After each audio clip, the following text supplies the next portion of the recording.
other notation, the symbols d and d over dx are called differentiation operators and used as follows. F prime of x is the same as y prime is the same as the limit of delta y over delta x, the change of y over the change of x, as delta x approaches to 0, and it's the same as dy over dx or df over dx, or you can write like this, or you can write d only represent for d over dx. The most popular that we will use in our class will be f prime or y prime or dy over dx, or can be df over dx, okay, or d or this. So the last two we will use more in the upper level. When we want to evaluate dy over dx at a value a, we can use this notation as a line or as a bracket. Definition of function f is differentiable at a if f prime of a exists.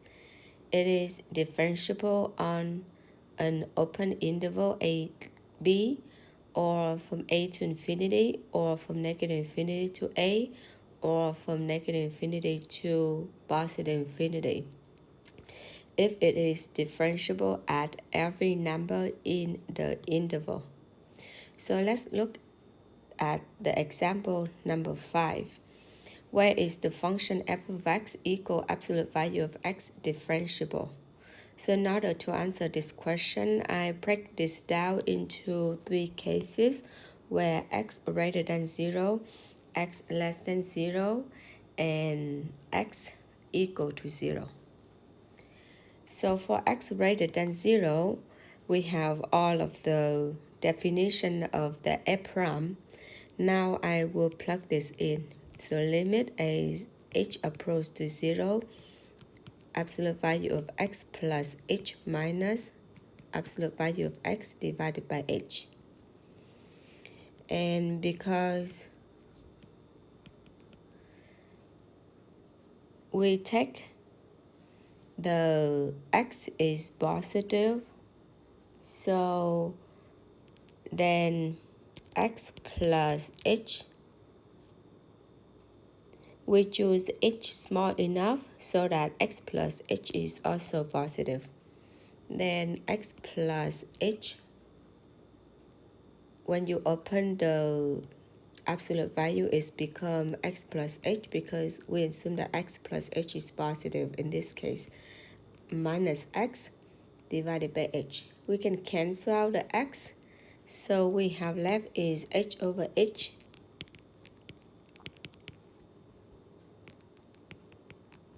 and is equal to the limit as h approaches to 0 of 1 and is equal to 1.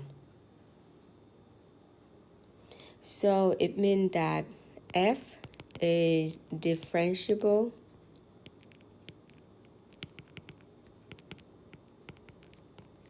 at for any x that greater than 0. Now let's take a look at the second case where the x less than 0. So if the x less than 0, absolute value of x will become negative of x, and the h we can choose small enough so that the x plus h will be also negative.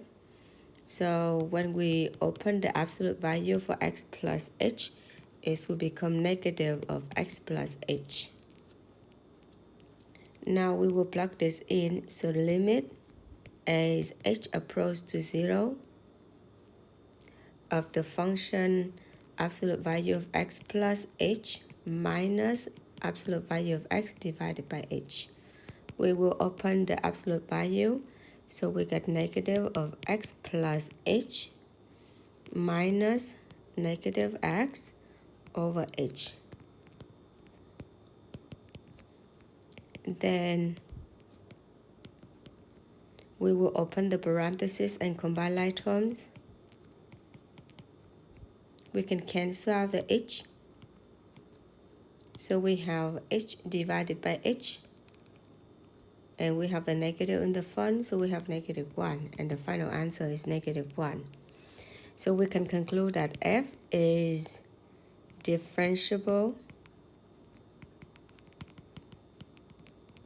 for any x less than 0.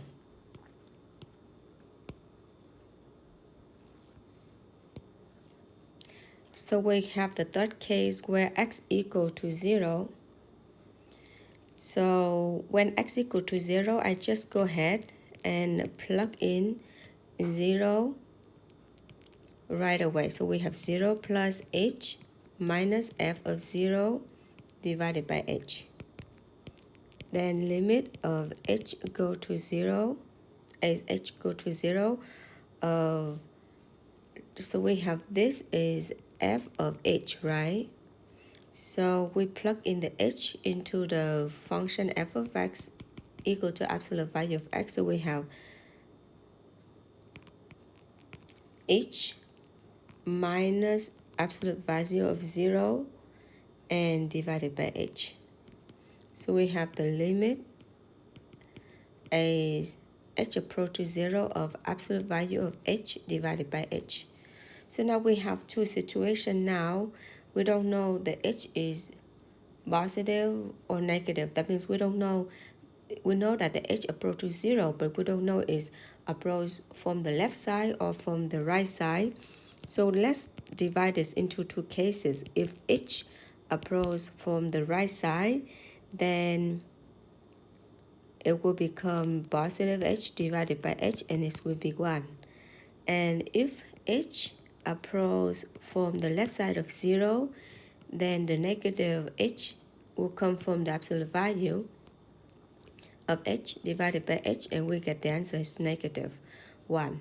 So when the h approach from the right side and the h approach from the left side of 0 do not give us the same answer, then we can conclude that f prime of 0 does not exist. So f is only differentiable at all x except 0. So only case number 1 and case number 2 work. Okay, so let's take a look at the graph to understand it better. So the absolute value is this function, the graph of the absolute value of x. So if you look at the part that on the left side of 0, not at 0, but on the left side of 0, less than 0, and we want to draw the tangent line. Because we have a straight line, so the tangent line is the same as, of any point is the same as the function. And it's negative, and the answer is -1. As you can see, it's a -1. If you look at the side on the right side of 0, greater than 0, the tangent line is overlap the function, and the slope of those tangent line is +1. So now let's take a look at this point 0. So from the point 0, so if I draw is bigger, so this is the graph, right? And we want to draw the tangent line. So this is one of the way. At this point, you can draw like this, or you can draw like this. So there are so many ways to draw the tangent line at that point. There's no specific way.